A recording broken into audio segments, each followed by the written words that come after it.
भाजपा के अंदर एक आवाज सी आ रही है, क्या लॉबी काम करती है, गुटबाजी महसूस होती है, क्या आपको लगता है ऐसा? देखिए, मेरी जब अध्यक्ष की घोषणा हुई तो वहाँ विधायक मौजूद थे, सांसद जी मौजूद थे, वहाँ पूर्व सभी अध्यक्ष मौजूद थे। और ये भारतीय जनता पार्टी है, इसमें अकेली ऐसी पार्टी है जिसमें आज तक कोई डिवीजन नहीं हुआ।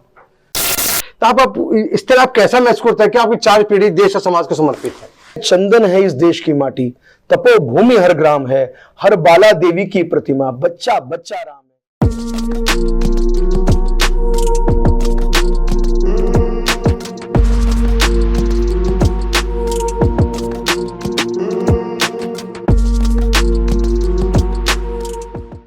मत रोको मुझे, आजाद परिंदा हूं मैं, घुटन से दूर हवा का झोंका हूं मैं, सत्य की नींव में झूठ का कोई कड़ नहीं, हौसलों का एहसास जिंदगी का आईना हूं मैं। जी हाँ, ये पंक्तियां समर्पित हैं एक ऐसे व्यक्तित्व को जो राजनीति नहीं सामाजिक क्षेत्र में एक विशेष स्थान रखते हैं। कोरोना काल में भी उन्होंने ये दिखाया कि हाँ, हम कुछ देश और समाज के लिए कर सकते हैं। राजनीति में भी जिन्होंने ये दर्शाया कि हाँ, हम में है कुछ दम। जी हाँ, हम बात कर रहे हैं भाजपा के नवनियुक्त महानगर अध्यक्ष मयंक गोयल की, जो लंबे समय से सामाजिक और राजनीतिक जीवन में एक अलग पहचान रखते हैं।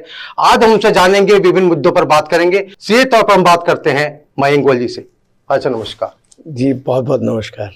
सबसे पहले आपको बधाई कि आपने भाजपा के महाअध्यक्ष बने हैं आप, और इस जिम्मेदारी को आप किस रूप में देखते हैं? जी, भारतीय जनता पार्टी में अध्यक्ष की जिम्मेदारी महत्वपूर्ण जिम्मेदारी है, और मुझ पर विश्वास करने के लिए मैं अपने प्रदेश अध्यक्ष जी, प्रदेश संगठन मंत्री जी माननीय धर्मपाल जी, पूज्य योगी आदित्यनाथ जी हमारे मुख्यमंत्री जी, हमारे डिप्टी सीएम केशव प्रसाद मौर्य जी, श्रीमान ब्रजेश पाठक जी, और हमारे क्षेत्रीय अध्यक्ष जी, और हमारे महानगर के सभी नेताओं ने जो एक सर्वसम्मति से निर्णय लिया है, उसके बाद में मुझको दायित्व दिया है, मैं इसके लिए सभी का आभार व्यक्त करता हूं। मयंक जी, एक लंबा समय आपको राजनीति करते हो गया, लगातार आपने एक्टिव राजनीति करी है, समाज के बीच जाकर आपने काम किया है, लोगों के बीच जाकर आपने अपनी ये जानने की कोशिश करी कि लोगों की समस्या क्या है। उसके बावजूद भी आपको यहां तक पहुंचने में एक लंबा समय लगा, आप कैसा महसूस करते हैं? भारतीय जनता पार्टी ऐसी पार्टी है जहां कार्यकर्ताओं के लिए आरक्षण है। आप ये देखिए कि एक सामान्य परिवार में जन्म लेकर और एक किसान का बेटा यदि आज रक्षा मंत्री बन सकता है तो भाजपा में ही संभव है। यदि एक सामान्य परिवार में जन्म लेकर बूथ स्तर पर काम करके यदि कोई गृह मंत्री बन सकता है, माननीय अमित शाह जी का उदाहरण है, तो वो भाजपा है। यदि एक चाय वाले का बेटा प्रधानमंत्री बन सकता है तो ये भाजपा है। यहाँ कार्यकर्ताओं के लिए आरक्षण है, ये किसी परिवार विशेष की पार्टी नहीं है। कांग्रेस के अंदर आपको राष्ट्रीय अध्यक्ष बनना है तो आपको एक परिवार विशेष में जन्म लेना है, आपको आगे बढ़ना है तो उस परिवार विशेष में जन्म लेना है। सपा के अंदर आप देख लीजिए कि परिवार के सारे लीडर चले आ रहे हैं। ये भारतीय जनता पार्टी है जो मुझ जैसे कार्यकर्ताओं को महत्वपूर्ण पदों पर बैठाया जाता है। आप अध्यक्ष पद पर विराजमान हैं, अब कार्यकर्ताओं की एक लंबी फहरिस्त आपके सामने है, लिस्ट छोटी है, लाइन लंबी है, आप किस तरह इसको मैनेज करेंगे? देखिए, एक है पद और एक है दायित्व। भारतीय जनता पार्टी में हमेशा से प्रधानता दायित्व की है। पद में अहंकार की और अधिकार की भावना है, और दायित्व में समर्पण की और काम को पूरा करने की भावना है। इसीलिए हम सभी दायित्व लेते हैं, पदभार का हमें गुमान नहीं होता। तो भाजपा के अधिकांश कार्यकर्ता वो इसी भाव से काम करते हैं, उन्हें जो काम मिलेगा, जो दायित्व मिलेगा वो आगे बढ़ेंगे। और हमें बूथ स्तर से लेके लगभग 2500 बूथों पर हमें बूथ अध्यक्षों की तैनाती है, पहले से है, कुछ हमें और साथ बढ़ाने हैं। उसमें सेक्टर है हमारे, उसके बाद में मंडल स्तर पर हमारे 100 बूथों की हमने क्लस्टर बना रखे हैं, और उसके बाद में हमारा मेन महानगर की बॉडी, फिर हमारे मोर्चे, फिर प्रकोष्ठ, फिर प्रकल्प और विभाग, ये मिलाकर 2000 से अधिक हमारे युवाओं की और कार्यकर्ताओं की, नेताओं की नियुक्ति तैनाती होनी है। सबको अवसर मिलेगा। आप निरंतर भाजपा के अंदर एक्टिव कार्यकर्ता के रूप में रहे, एक अच्छे परिवार से संबंध रखते हैं, और जो कार्य भाजपा के पुराने कार्यकर्ता हैं उसमें आपके बनने के बाद खुशी आई है कि मयंक गोयल अध्यक्ष पद पर विराजमान हुए हैं, लेकिन उसके बावजूद भी भाजपा के अंदर एक आवाज सी आ रही है कि लॉबी काम करती है, गुटबाजी महसूस होती है। क्या आपको लगता है ऐसा?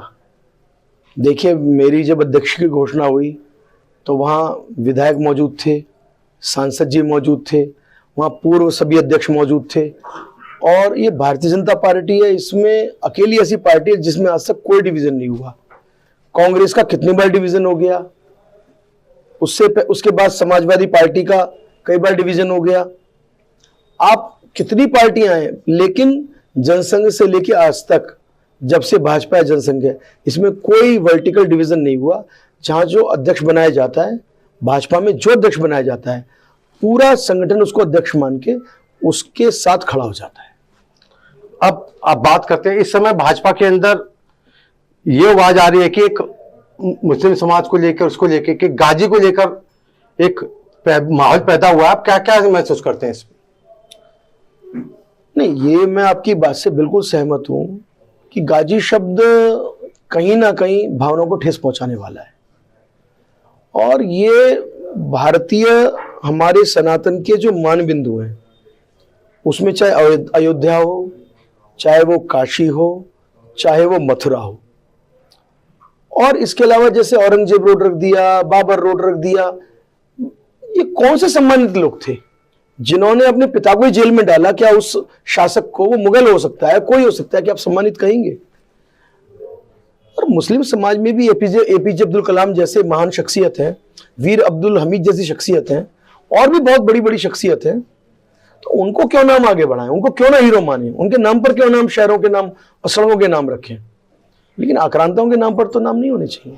राणा सांगा को लेकर रामलीला सुमन ने एक ऐसा विवादास्पद बयान दिया है, राणा सांगा को लेकर काफी कुछ कहा है, आपकी इसमें राय क्या है?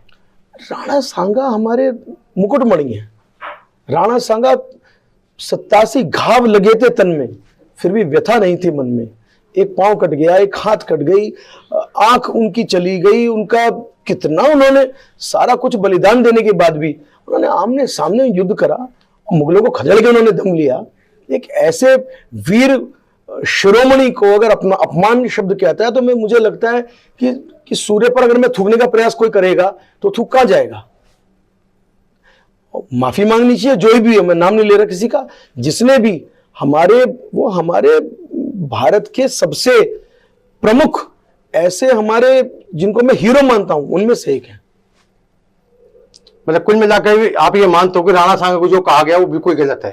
मैंने अभी बिल्कुल स्पष्ट किया कि ये वो लोग हैं जिनको देखकर हम चलते हैं, ये हमारा नेतृत्व करता है, ये हमारे शिरोमणि हैं।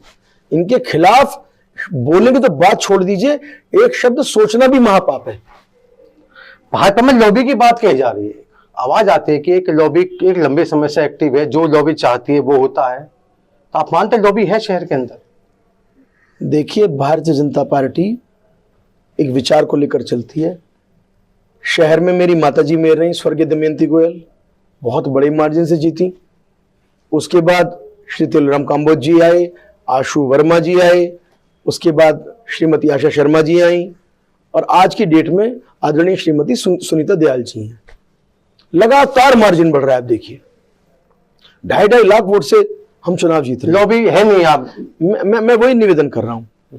हमारे जनरल वीके सिंह जी आए, 5 लाख वोट से चुनाव 2 बार जीते। पार्टी ने उनको दूसरी जिम्मेदारी दी, आज राज्यपाल है। श्रीमान अतुल गर्ग जी हमारे सांसद हैं, लाखों वोट से चुनाव जीते हैं। पूरे भारत में रिकॉर्ड बनाने का काम सुनील शर्मा जी ने कई लाख वोट से चुनाव जीत के साहिबाबाद में किया है। अजीत पाल त्यागी जी ने इतनी बड़ी वोटों से जीतकर अपने आप को सिद्ध किया है। और आप ये देखिए, सारे विधायक, सांसद, मेयर, राज्यसभा, सभी लोग तो समाज कल्याण के काम में लगे हैं।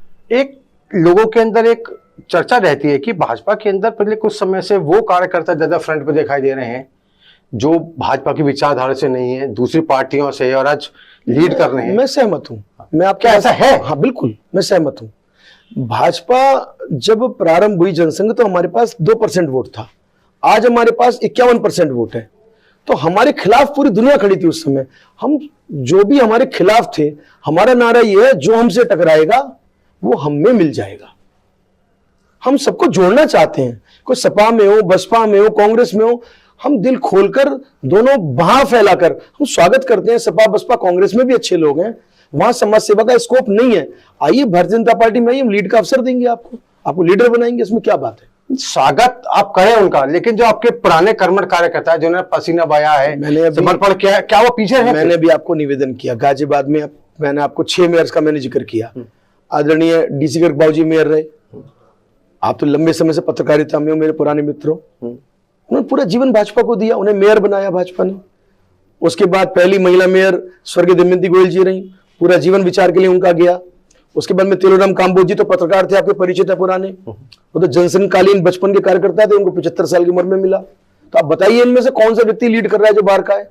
नहीं, मेरा मतलब तात्पर्य है, मतलब तात्पर्य नहीं, आप मुझे नाम बताना पड़ेगा ना कि ये लीड कर रहे हैं। नहीं, इस समय जो आपकी महानगर के अंदर कुछ चेहरे ऐसे हैं जो दूसरी पार्टियों से बहुत जल्दी इनको, मैं आपसे स्पष्ट कह रहा हूं, हमारे यहाँ कार्यकर्ताओं के लिए आरक्षण है, और कार्यकर्ता भाव का कोई व्यक्ति यदि सपा में, बसपा में, कांग्रेस में गलती से चला गया और वो उसका मन ठीक होता है, उसे भाजपा के प्रति श्रद्धा है। देखिए मोदी जी के प्रति एक आकर्षण है। 2014 के बाद हमारा व्याप जबरदस्त बढ़ा है। सब लोग हमारे ऐसे उड़ाते थे कि 40 विधायक हैं इनके, 50 विधायक हैं इनके।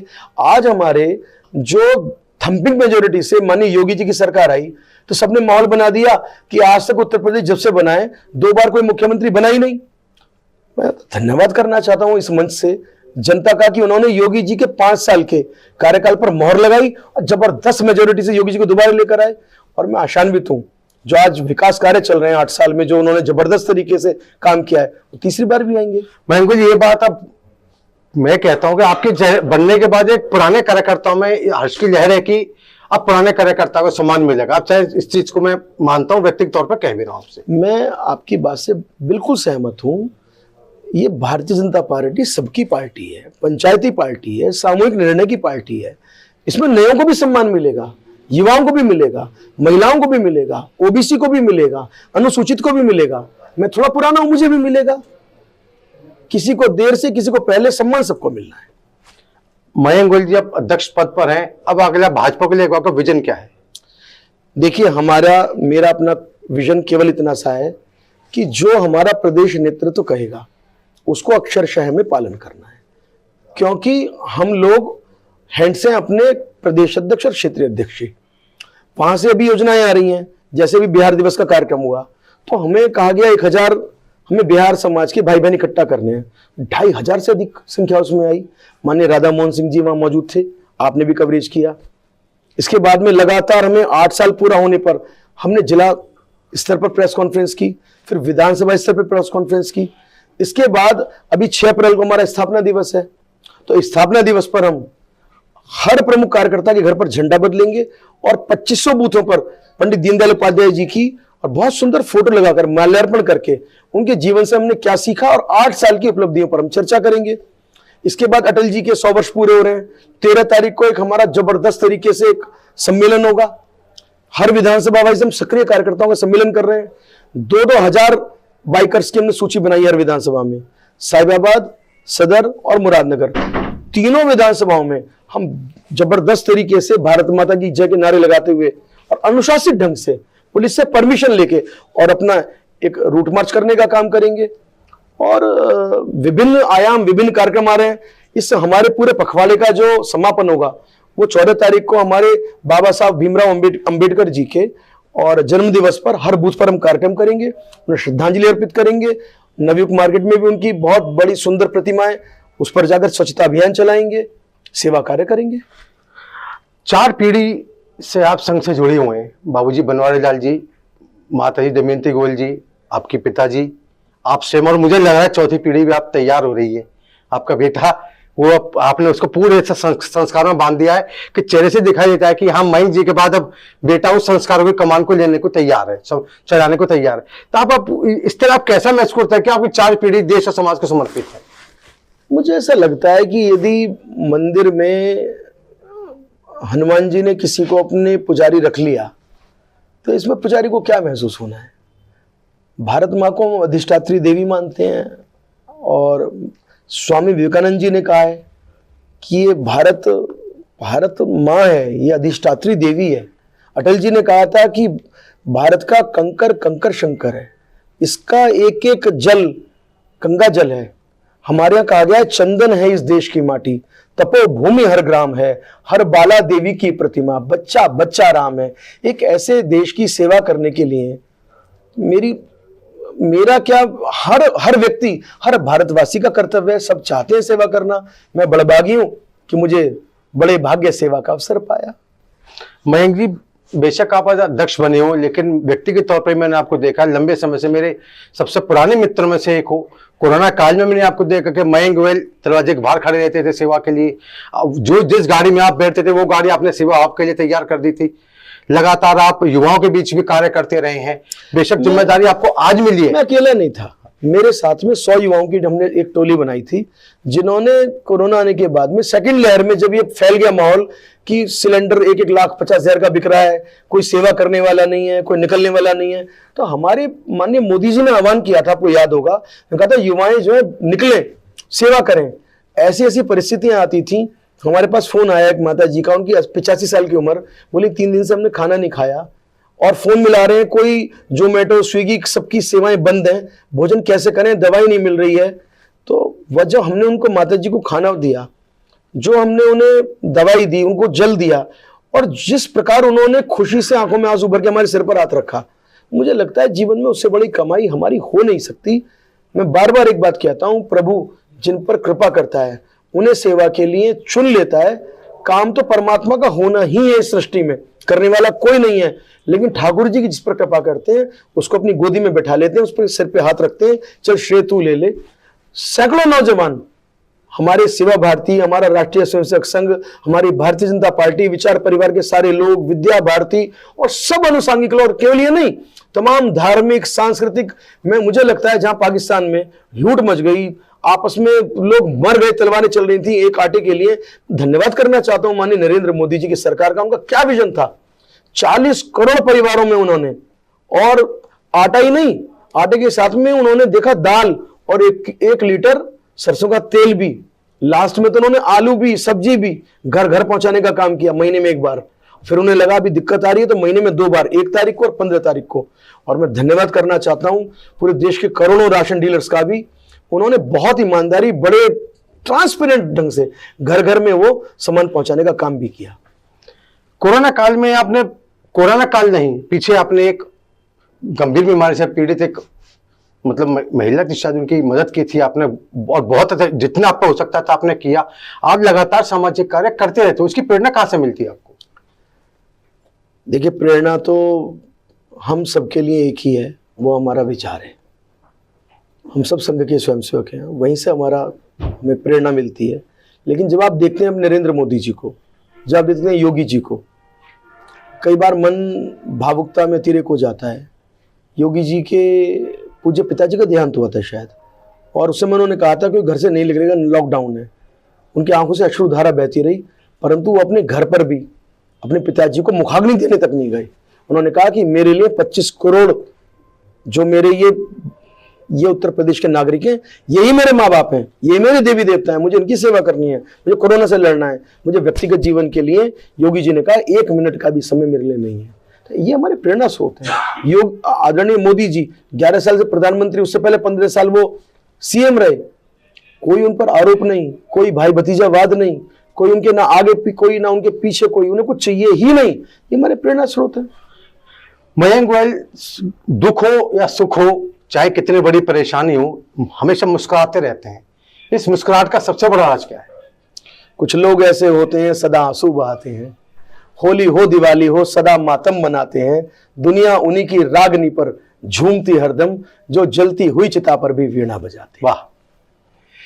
एक अंतिम प्रश्न है मयंक जी आपसे कि आप एक बहुमुखी प्रतिभा के धनी हो, एक अच्छे कवि भी हो, आप एक अच्छे म्यूजिशियन भी हो, संगीतज्ञ भी हो, और मैं समझता हूँ गाजियाबाद में अगर मुखर वक्ताओं की बात आएगी तो मयंक गोयल का नाम उनमें प्रथम ला लेंगे। पंडित हरिदास शर्मा जी हमें सौभाग्य मिला। देखिए, फिर मैं कह रहा हूँ प्रभु कृपा कैसे होती है। हमारी दीवार से दीवार मिली है, और मेरे पिताजी जो है वो म्यूजिक लवर है। तो मेरे गुरुजी पंडित हरिदास शर्मा जी कहते थे तानसेन तो बन नहीं पाओगे, कानसेन बन जाओ, सुना करो अपने गुरुओं को। मैंने गुरुओं को सुना बहुत है, और हम सबने घर में संगीत सीखा। पत्नी ने तो शादी के बाद में संगीत में प्रभाकर किया, मैंने तबले में प्रभाकर किया, सबने घर में संगीत सीखा, बेटा भी सीख रहा है।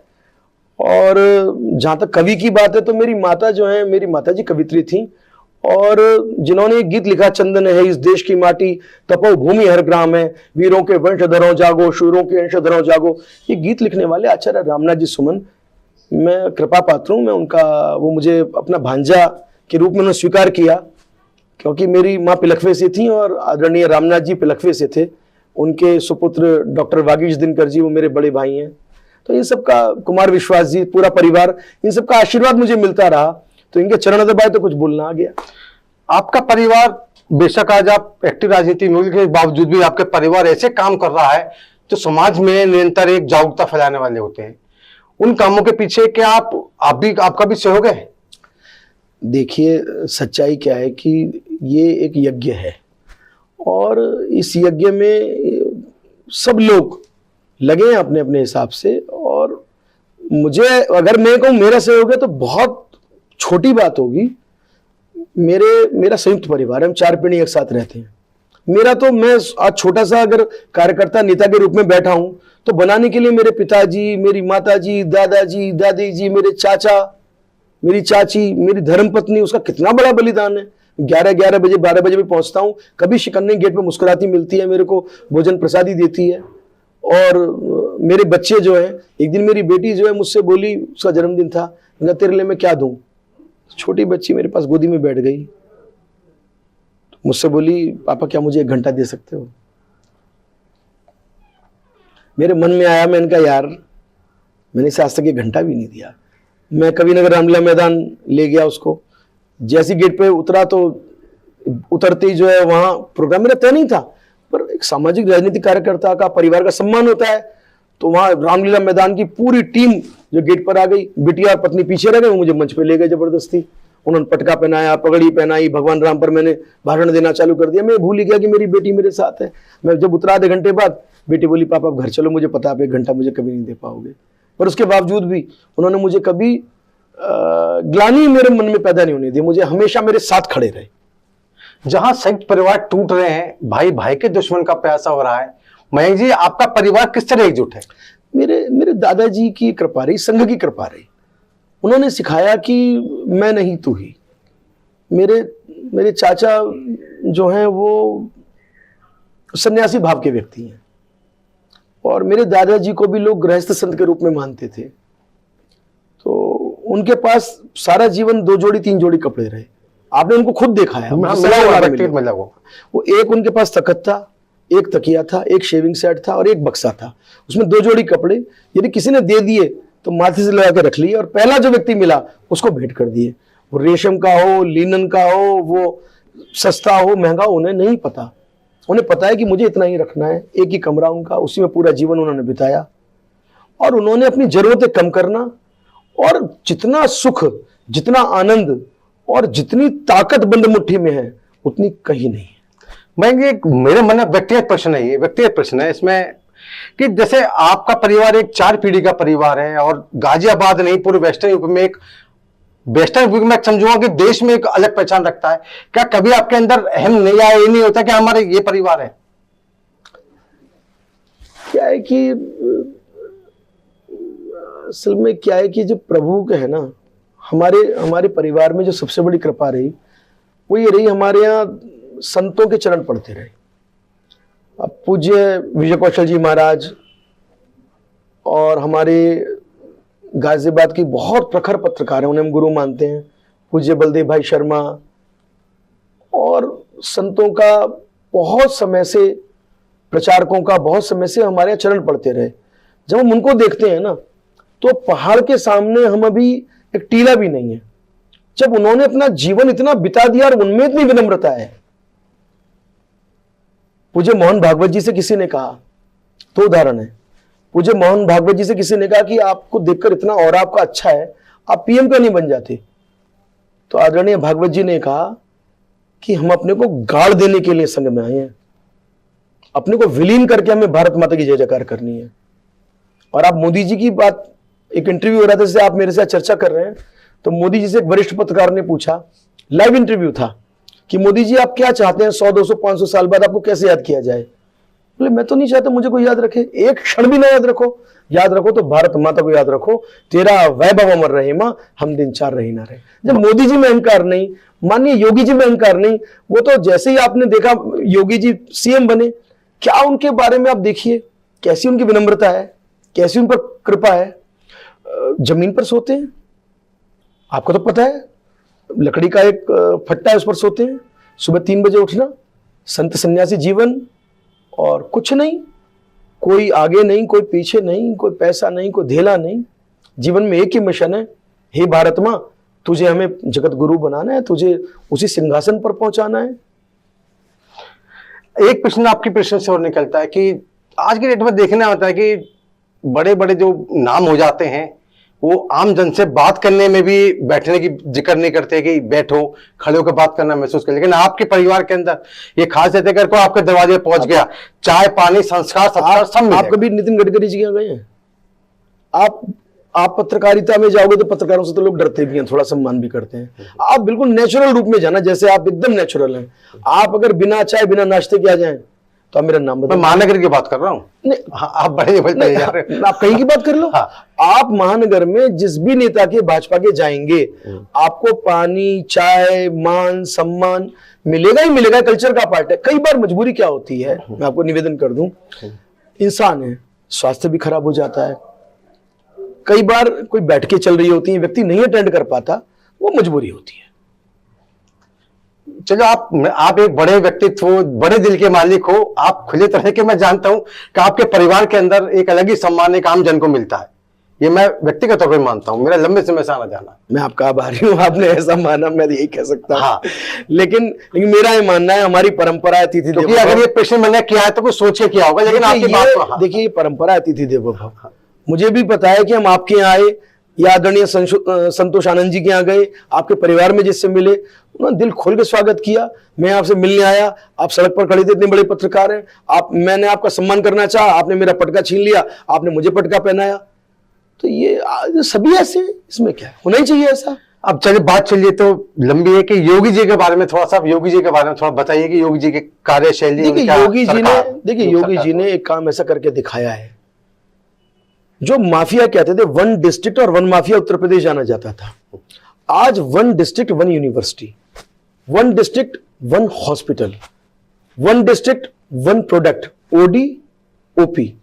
तो इस तरीके से पूरा उत्तर प्रदेश आज चल रहा है कि आप देखिएगा आने वाले 2 साल के बाद में, तीसरी बार जब वोट मांगने जाएंगे तो उत्तर प्रदेश भारत में नंबर 1 का अर्थव्यवस्था का राज्य होगा।